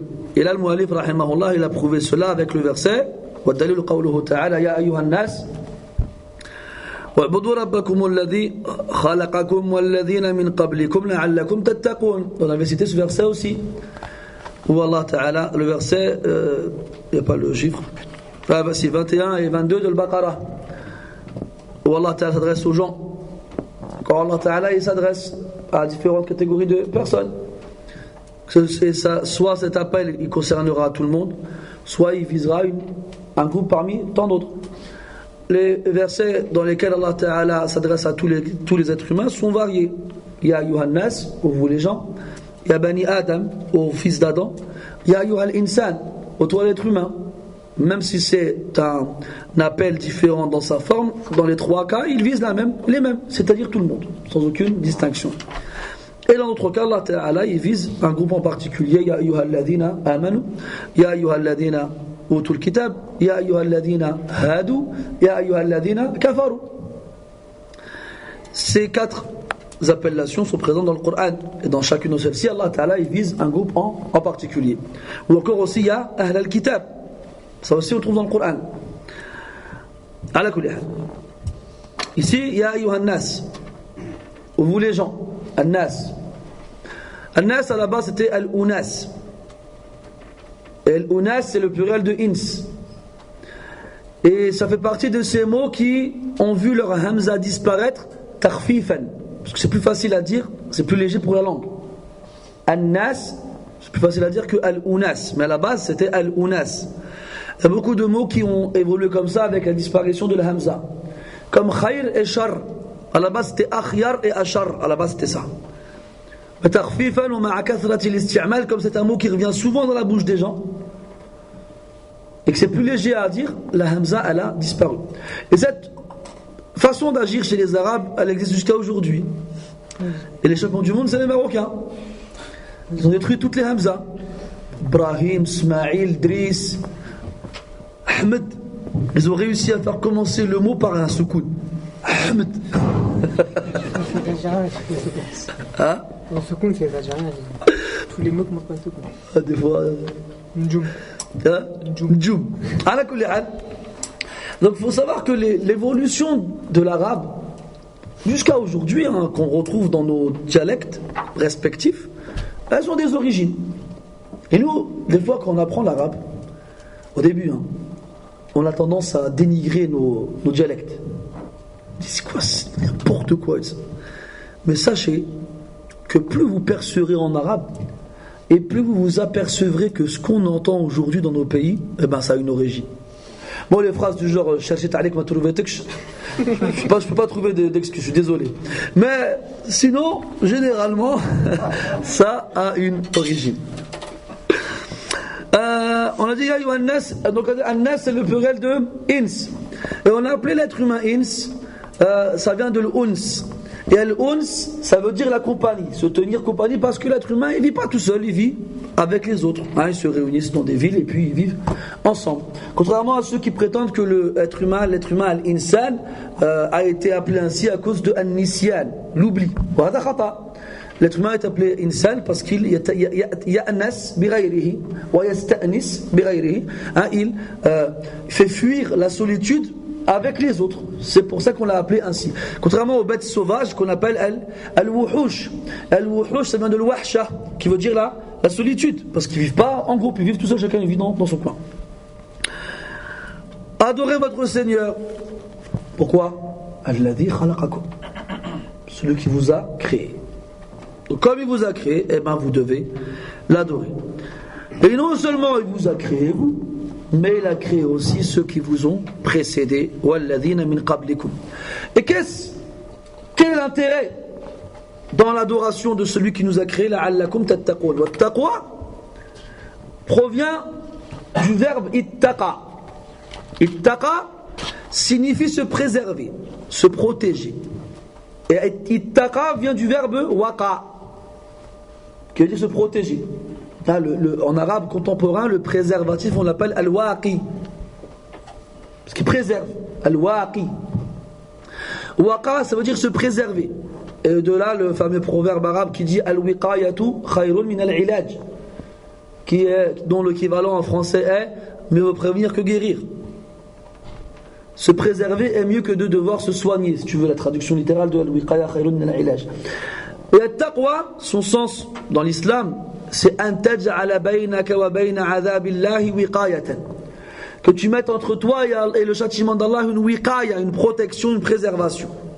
Comment? Bifi'li ma amar wajtinabi ma naha anhu wa zajar. Qui consiste comment? En exécutant ses ordres et en délaissant ce qu'il a interdit. Donc la'allakum tattaqun. Si vous voulez vous préserver du châtiment d'Allah et de sa colère, eh ben, adorez-le. On comprend quoi de là? Que toute personne qui refuse d'adorer Allah Ta'ala, eh ben, il s'est exposé à la colère d'Allah et donc à son châtiment. Wal'iyadu billah. Et Allah Ta'ala, il rajoute d'autres éléments qui appuient et qui confirment son droit ultime à l'adoration. Premièrement, parce qu'il nous a créés. Il a créé ceux qui nous ont précédés. Aussi, alladhi ja'ala lakumul arda firasha. Celui qui a fait pour vous de la terre un firash, yani un lit. Was-samaa'a binaa'a, et du ciel un édifice. Wa anzala minas samaa'i ma'an fa akhraja bihi minath thamarati rizqan lakum. Et il a fait descendre du ciel une eau avec laquelle il a fait sortir de la terre toutes sortes de fruits pour vous, comme subsistance pour vous. Donc comment est-ce que tu peux attribuer des équivalents à Allah alors qu'ils n'ont rien fait de tout cela? C'est lui qui a recouvert la terre pour vous comme si c'était une couverture, un firash. C'est lui qui a fait du ciel au-dessus de vous un édifice. Un édifice dans lequel il n'y a aucune fissure. Un plafond, un toit qui tient sans qu'il n'ait besoin de piliers. Tu n'as pas à craindre, comme les Gaulois pensaient auparavant, qu'un jour le ciel tomberait sur leur tête. Ne tombera pas sur ta tête, t'inquiète pas. Parce que celui qui l'a construit, qui l'a créé, il l'a créé parfaitement. Farji'il basara hal tara min futur. Fais revenir ton regard, cherche une fissure dans le ciel, toi, cherche. Vas-y, fais revenir ton regard, tu ne trouveras pas une fissure. ثم ارجع البصر كرتين ينقلب إليك البصر خاسئا وهو حسير. Fais-le revenir encore 2 fois. Ou bien une seconde fois, il reviendra à toi lassé et fatigué de n'avoir rien trouvé. Et il a fait descendre de ce ciel-là une eau avec laquelle il a fait sortir de la terre toutes sortes de fruits pour vous, comme subsistance. Vous mangez avec. فَلَا تَجْعَلُوا لِلَّهِ أَنْدَادًا وَأَنْتُمْ تَعْلَمُونَ. Vous savez qu'Allah, il a créé le ciel. Il a créé la terre. Il a fait descendre du ciel une eau. Et avec cette eau-là, il vous a donné tout ce que vous mangez. Vous savez tout ça. Et après, vous allez dire, un tel il est comme Allah, ou bien un tel chose il est comme Allah. Alors, on va l'adorer aussi, wal-'iyadu billah. La. فَلَا تَجْعَلُوا لِلَّهِ أَنْدَادًا. C'est donc pour cela qu'Allah tabaraka wa ta'ala doit être adoré. Comme il dit Ibn Kathir par la suite, rahimahullah, قال ابن كثير رحمه الله تعالى الخالق لهذه الأشياء هو المستحق للعبادة. Le créateur de ces choses-là est celui qui mérite l'adoration. Ça, c'est un point très important qui est de nombreuses fois répété dans le Coran pour qu'on comprenne que c'est le créateur qui mérite l'adoration. C'est ça qu'Allah encore dit هل من خالق غير الله يرزقكم من السماء. Et il y a un autre créateur en dehors d'Allah qui vous donne votre subsistance du ciel en faisant descendre la pluie qui arrose la terre et qui en fait sortir tout ce qu'elle contient. Est-ce qu'il y en a un autre? Allah, il insiste beaucoup sur la création dans le Coran pour comprendre que c'est le créateur qui mérite l'adoration et que comme il n'y a aucun autre créateur en dehors d'Allah, et alors personne d'autre que lui ne mérite l'adoration. Donc comme Allah est le seul à mériter l'adoration, parce qu'il est le créateur, il incombe à ce qu'on sache comment l'adorer et quels sont les moyens de l'adorer. Et c'est ce que le mu'allif dit par la suite, rahimahullah. قال وأنواع العبادة التي أمر الله بها مثل الإسلام والإيمان والإحسان ومنه الدعاء والخوف والرجاء والتوكل والرغبة والرهبة والخشوع والخشية والإنابة والاستعانة والاستغاثة والذبح والنذر وغير ذلك من العبادة التي أمر الله بها كلها لله تعالى. وأنواع العبادة أنواع et les différentes sortes d'adoration. Oh là, j'ai vu vite, ça m'a fait mal à la tête. Qu'Allah Ta'ala a ordonné, comme l'islam. Comme l'islam, qu'on traduit en français par la soumission. Il y a un imam dans la ville de Lille. Regarde, subhanallah, il y a des musulmans, qu'Allah nous pardonne ainsi qu'à eux. Ils veulent tellement plaire aux kuffars qu'ils sont prêts à remettre en cause des définitions sur lesquelles il n'y a aucune divergence. Aucune. Il y en a un imam dans la ville de Lille qui anime une émission sur la radio. Il voulait tellement faire comprendre que l'islam est une religion de paix et de tolérance qu'il a dit: vous savez, l'islam, ça ne veut pas dire soumission. Hein. Soumission, c'est un terme péjoratif que l'être humain, il n'aime pas entendre. La soumission, il n'aime pas. Ça veut dire la paix. L'islam, ça veut dire as-salam, la paix. Qu'est-ce qu'il raconte? Ce n'est pas faux.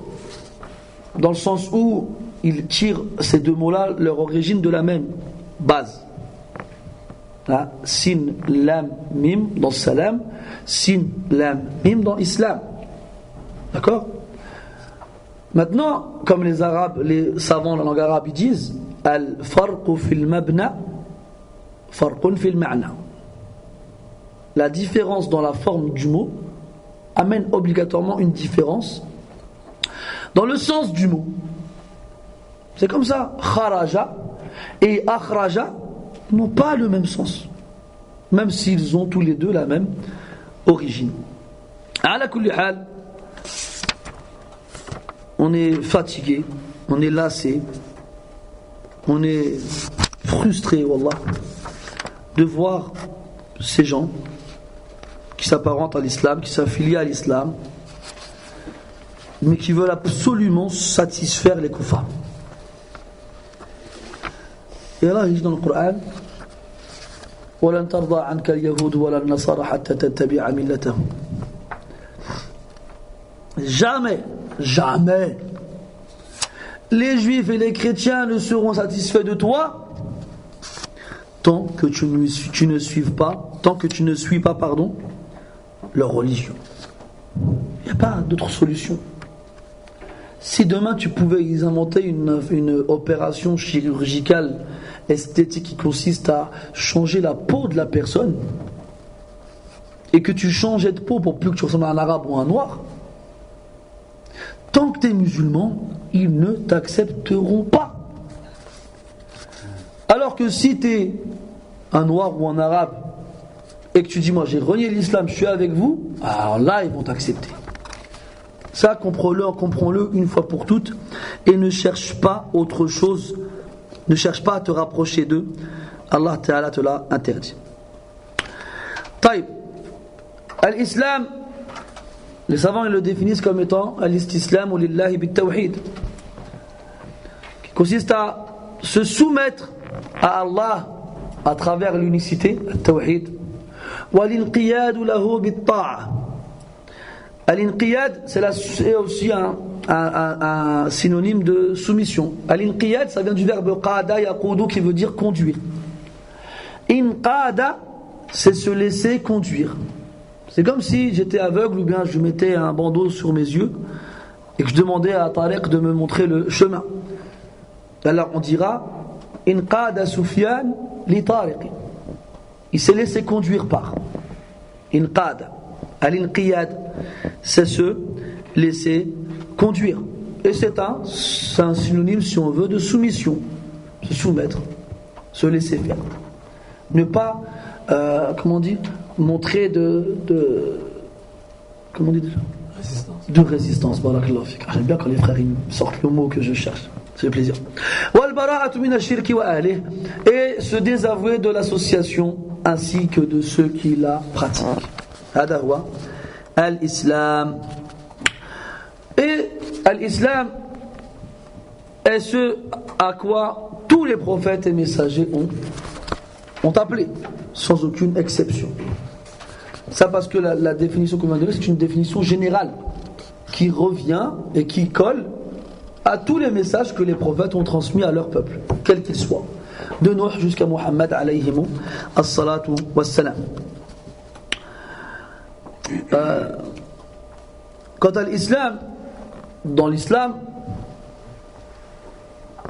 consiste donc à se soumettre aux ordres d'Allah tabaraka wa ta'ala et de son messager.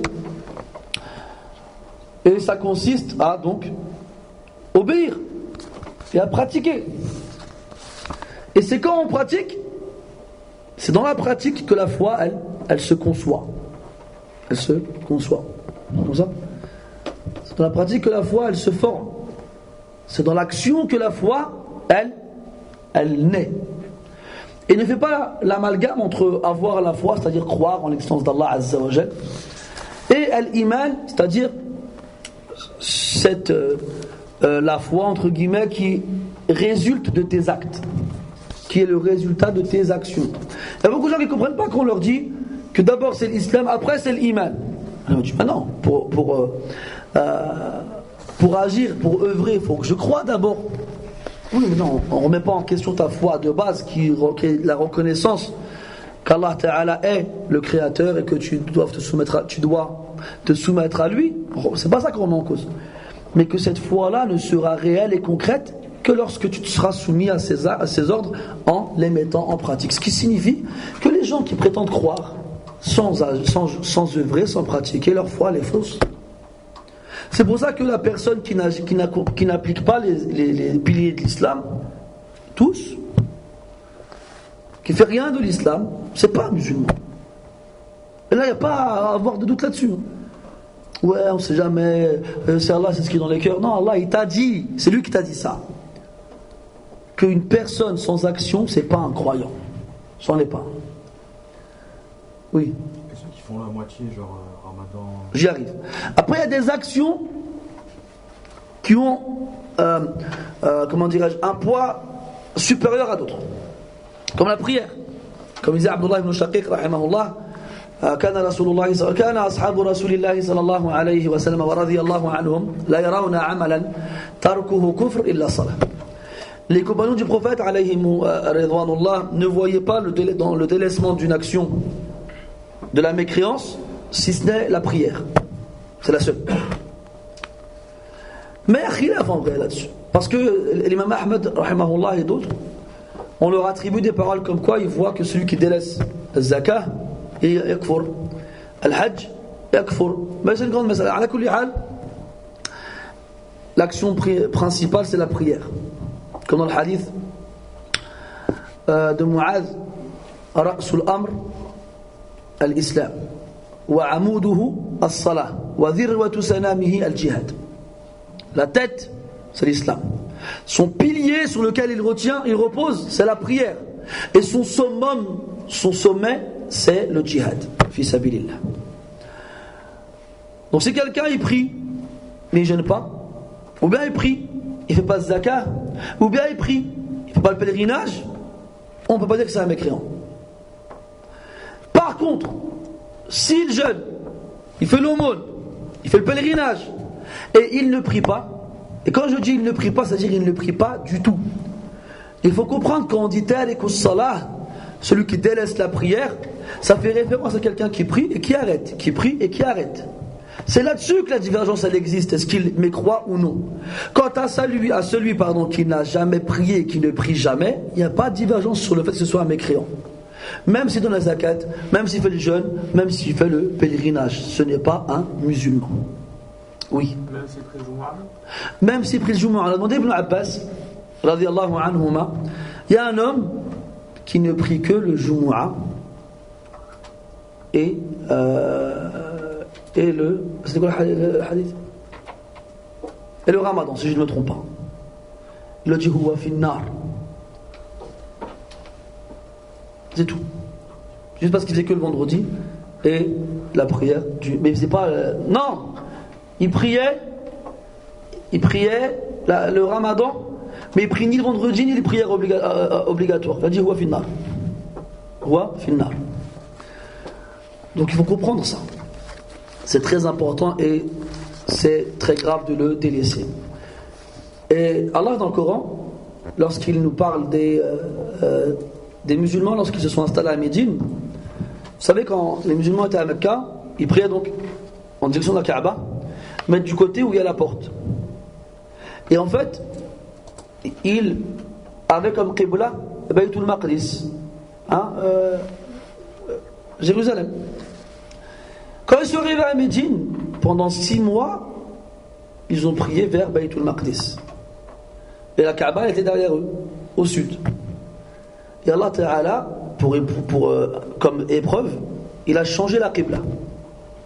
Il a dit aux croyants de prier maintenant vers la Kaaba. Et les Juifs ont voulu saisir l'occasion pour attrister et inquiéter les croyants en leur disant que toutes les prières que vous avez faites vers Bayt al-Maqdis, Allah il les a pas acceptées. Et Allah Ta'ala leur a répondu en leur disant وَمَا كَانَ اللَّهُ لِيُضِيعَ إِيمَانَكُمْ. Et il ne convient pas à ce qu'Allah gâche votre foi. قال المفسرون الإيمان في هذه الآية ماذا؟ الصلاة. Le mot iman dans ce verset, il indique quoi? La prière. Pour t'indiquer le lien qui est entre la foi et la prière. Et d'ailleurs dans le hadith, العهد الذي بيننا وبينهم الصلاة فمن تركها فقد كفر. Le signe de reconnaissance, de distinction qu'il y a entre nous et eux, c'est la prière. Celui qui la délaisse, il a certes méconnu. Al-Islam.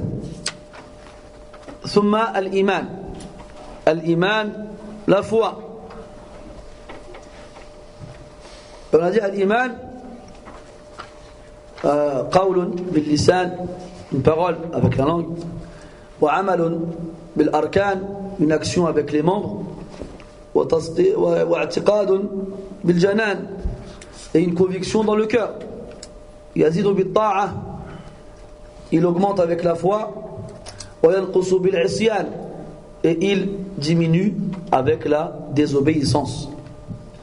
Et la définition de la foi, linguistiquement parlant, du mot iman, c'est at-tasdiq, qu'on traduit en français par croire. Mais Cheikh Al-Uthaymin rahimahullah dit que ce n'est pas suffisant de dire cela. Sinon, on aurait pu dire que Abu Talib il était un croyant, parce qu'il a cru en son neveu, mais il n'a pas suivi. C'est pour cela que Cheikh Al-Uthaymin il rajoutait dans at-tasdiq, il disait at-tasdiq al-mustalzimu liqaboul al-akhbar wal-id'ani lil-ahkam. C'est une croyance, c'est le fait de croire qui indique obligatoirement l'acceptation des informations et la soumission envers les lois. Tasdiq. Et l'iman, c'est aussi un moyen d'adorer Allah subhanahu wa ta'ala, parce que le mu'allif il donne des exemples d'adoration ici. Les différentes catégories de l'adoration qu'Allah a ordonnées, comme l'islam, comme l'iman. ثم قال والإحسان. L'ihsan qu'on traduit en français par la bienfaisance ou la perfection. Comment on traduit ça autrement? Comme ça. Le prophète sallallahu alayhi wa sallam a défini l'ihsan comme étant an ta'bud Allah ka'annaka tarahu fa in lam takun tarahu fa innahu yarak. Que tu adores Allah comme si tu le voyais, que si tu ne le vois pas, lui il te voit. Et on comprend à travers cette parole du prophète alayhi salatu wa sallam qu'il y a 2 degrés dans l'ihsan. Dans l'ihsan. Et le premier est le meilleur, ce qu'on appelle ar-raghba, c'est ce qui vient par la suite, c'est-à-dire adorer Allah avec engouement en allant vers lui, c'est-à-dire que tu l'adores comme si tu le voyais? Si tu voyais Allah, ne ferais-tu pas tout pour le satisfaire? Bien sûr que si. Et bien si tu adores Allah comme si tu le voyais, ça signifie que tu vas tout faire pour le satisfaire sans aucune hésitation, sans ressentir cela comme un fardeau, comme un poids, comme une difficulté, comme une lourdeur. Au contraire, c'est ta joie et ton bonheur que de faire ce qui va le rendre satisfait de toi. Si tu n'arrives pas à ce degré, alors adore-le comme celui qui sait qu'Allah il le voit. Ce qui suscite en toi la crainte et la peur. C'est qu'Allah il te voit, tu ne vas pas mettre les pieds où Allah il ne veut pas te voir. Tu ne vas pas faire les choses qu'Allah il ne veut pas te voir faire. Tu ne vas pas dire les choses qu'Allah ne veut pas t'entendre dire. Et là donc tu vas faire tout pour t'éloigner de ce qu'Allah il n'aime pas. D'accord? Et ces deux maqams, ces deux statuts sont du ihsan, mais le premier il est meilleur que le deuxième. Parce qu'il va vers Allah, vers ce qu'Allah il lui rend satisfait. L'autre, il s'éloigne de ce qui met Allah Ta'ala en colère. Et le premier, en allant vers Allah pour le rendre satisfait, il ne peut que s'éloigner de ce qu'Allah n'aime pas. Mais lui, il a un plus, c'est qu'il fait en plus ce qu'Allah il aime. Et le deuxième, il a un axe par rapport au premier, car il est plus motivé par la peur de la colère que la motivation de la récompense. Et ça, ce sont les trois degrés: al-Islam, al-Iman ou al-Ihsan. Le muhsin, il est forcément musulman et mu'min. Le mu'min, il est forcément musulman, mais pas forcément muhsin. Et le muslim, eh ben, il doit agir, continuer pour atteindre les autres degrés. قال تعالى قالت الأعراب آمنا قل لم تؤمنوا ولكن قولوا أسلمنا ولما يدخل الإيمان في قلوبكم. On va s'arrêter là, Inch'Allah ta'ala. Si vous avez des questions, tafaddalu. Si les femmes en ont, qu'elles nous les fassent parvenir tout de suite et on priera après, Inch'Allah. Le degré de muhsin, il est obligatoire? Là, encore heureux. Sinon, on serait mal barré. Cependant, c'est le plus haut des degrés. C'est le plus haut des degrés. Et dans certains cas, al-ihsan, il est obligatoire. Dans d'autres, il ne l'est pas. مثلا الله البروفيت صلى الله عليه وسلم إن الله كتب الإحسان على كل شيء فإذا قتلتم فأحسنوا القتلة وإذا ذبحتم فأحسنوا الذبحة. الحديث. Allah il a écrit la bienfaisance dans toutes choses. Et même dans la façon de tuer. On doit le faire bien. Donc lorsque vous tuez, tuez bien. Lorsque vous égorgez, égorgez bien. Donc dans certains cas, l'ihsan il est wajib. Dans d'autres, il ne l'est pas. Mais amma le rang de muhsin, l'atteindre n'est pas une obligation, c'est un fadl. Il faut savoir que Allah Ta'ala lorsqu'il ne rend pas obligatoire ce genre de choses là, c'est pour que les gens se distinguent à travers les efforts qu'ils vont accomplir pour atteindre ce degré là. T'as compris? Parce que si tout le monde était muhsin, on ne pourrait pas distinguer c'est lequel les meilleurs. Mais le fait qu'ils se distinguent en atteignant ce degré-là, sans que ce soit obligatoire, c'est ça qui prouve que ce sont vraiment les meilleurs. Non. Au niveau des noms, au niveau des degrés d'amour, c'est quoi le nom qu'on peut donner à une personne? Le nom au niveau de l'amour? C'est le Khalil. C'est le Khalil? Non. Mais c'est au niveau entre les humains, je crois. Voilà, le Khalil, exactement. Parce que le Khalil, ça vient du verbe khalla, ou takhallala, qui veut dire pénétrer. Et c'est pour ça qu'on a appelé El Khalil ou Khalil, parce que son amour, il te pénètre corps et âme, il te traverse. Et quand c'est entre deux personnes, on dit Al-Khalil. Mais après, Ibn al-Qayyim, dans Kitabuhu Rawdatul Muhibbin, il donne des nuances et des particularités qui donnera à l'amour un nom différent en fonction de ton objectif dans cet amour-là. Donc c'est à revoir. Non. C'est tout? Non. Par rapport à le fait de poser des questions. Ah. Une fois, j'avais vu, je sais pas quel livre, un homme qui avait posé une question, je sais pas quelle est. Et tu sais plus quelle question? C'était par rapport à Iblis. Aïwa? On sait qu'Iblis il est fait de feu, et ben, il va brûler par le C'est Abu Hanifa. Non. Une pierre obligée. Non. Le fait, je crois qu'il avait indiqué qu'il fallait pas aller trop loin dans les questions. Aïwa? Maintenant, si, parce que je pense que si Abu Hanifa, dans un sens, on a des textes qui posaient des questions au niveau de. qui poussaient loin dans les questions, mais qu'il a quand même mis une limite par rapport à la question. Est-ce qu'il y a une limitation au niveau des questions au niveau du fiqh? Ou c'est une limitation au niveau de la. C'est ça, voilà, parce que là, c'est dans des questions qui touchent au monde de l'invisible et qui peut même te faire remettre en cause des musallamat, des choses qui sont finies depuis longtemps, c'est bon, on les a compris. Comme là, le fait qu'Allah il ait créé Iblis. Là, la question, elle remettrait en cause la hikmah d'Allah. Tu vois, pour celui qui se la poserait. Et celui qui n'a pas les bagages suffisants pour savoir humer les pieds, il peut glisser, il peut même tomber. Donc c'est pour ça que dans le fiqh, c'est moins dangereux que dans l'aqidah, parce que ça ne va pas t'amener à ce genre de finalité. Alors que dans l'aqidah, ça peut être le cas. D'ailleurs, la majorité des bid'a, des innovations dans l'aqidah, elles sont dues à des questions de ce genre-là. Ouais, mais pourquoi si, mais pourquoi ça? À la fin, ils ont vu les choses différemment et ils se sont égarés du droit chemin. Non. Une dernière, vas-y. C'est moi qui choisis, c'est qui pose la question. Allez, va. Par rapport à l'ayah, on s'interroge. Par rapport à la foi. Ah. Le signe qu'on peut tirer de fois le shahid par rapport à cette ayah, par rapport à la ayah. Non. Tu fais de la foi.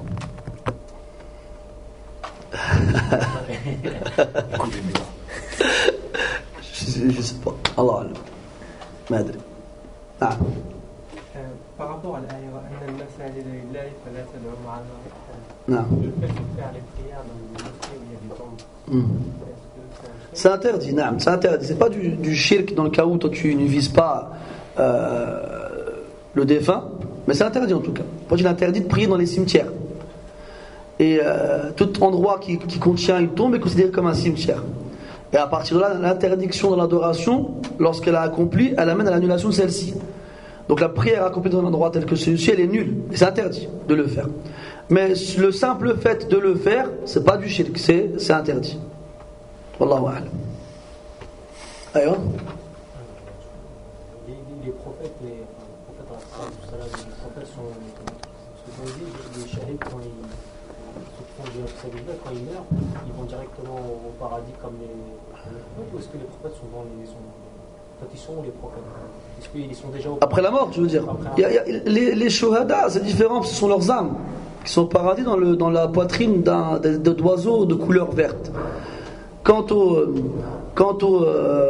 comment dirais-je, aux prophètes, ils sont vivants dans le monde de Dieu, de Barzakh. Ils ne sont pas vivants comme nous, on est vivants ici-bas, ils sont morts, tu vois. Mais dans leur tombe, ils ont une autre vie. Une autre vie, comme dans le hadith, quand il a vu Moussa en train de prier dans sa tombe. Donc ils sont vivants, mais c'est pas la même vie qu'il y a ici-bas. C'est la vie qu'on a lorsqu'on est dans ce monde après la mort, tu vois. Mais au paradis, il n'y a personne. Et les shuhada, même s'ils sont là-bas, ce n'est qu'avec leurs âmes. C'est pas réellement complètement comme on le saura lorsqu'on rentrera au paradis après le jugement. Donc c'est deux choses différentes. Bon, apparemment il n'y a pas de questions chez les femmes. Si? Il n'y en a pas. Une dernière question. Hein? Donc voilà, souvent quand Allah il parle de la méfiance des juifs et des chrétiens, il dit sauf d'une minorité bornée, un petit groupe borné. Non. Ça fera soit référence à ceux qui ont bien suivi leur prophète, ou ceux qui ont reconnu le prophète et qui l'ont suivi aussi. Ce qui ne veut pas dire que les juifs et les chrétiens peuvent être croyants après le prophète Muhammad sallallahu alayhi wa sallam. سبحانك اللهم وبحمدك اشهد ان لا اله الا انت نستغفرك ونتوب اليك وصلى الله على نبينا محمد وعلى اله واصحابه اجمعين وبارك الله فيكم.